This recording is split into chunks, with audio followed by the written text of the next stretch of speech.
পার্থ টেস্টের প্রথম ইনিংসে ব্যাট করতে নেমে মাত্র 150 রানে অল আউট হয় ভারত। দুটো সেশনও কাটাতে পারেনি জাসপ্রীত বুমরার দল। পার্থ সিরিজের প্রথম টেস্টে অস্ট্রেলিয়ার বিপক্ষে টস জিতে প্রথমে ব্যাটিংয়ে নেমে ভারত। ব্যাটিংয়ে নেমে শুরুতে ব্যাটিং বিপর্যস্ত ভারত। দলীয় 5 রানের মাথায় 0 রান করে ফিরেন যশস্বী জয়সওয়াল।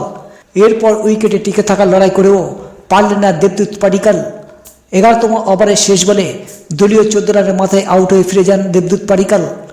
এরপর কিছুটা লড়াই করেন লোকেশ রাহুল, তবে শেষ পর্যন্ত তিনি 26 রানে বিদায় নেন।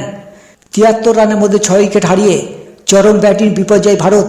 তবে সেখান থেকে ঋষভ পান্ত আর অভিষিক্ত নীতিশ কুমার রেড্ডির প্রতিরোধে 150 রান পার করে ভারত।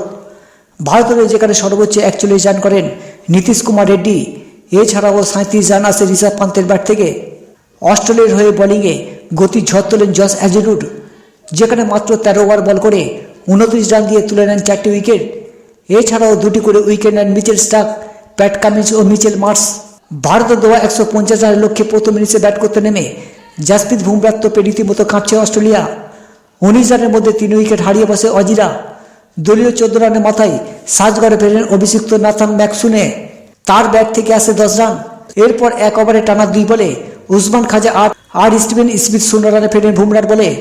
শেষ পর্যন্ত প্রথম দিনের খেলা শেষে অস্ট্রেলিয়া 67 রানের মধ্যে 7 উইকেট হারিয়ে কোণঠাসা হয়ে পড়ে অজিরা।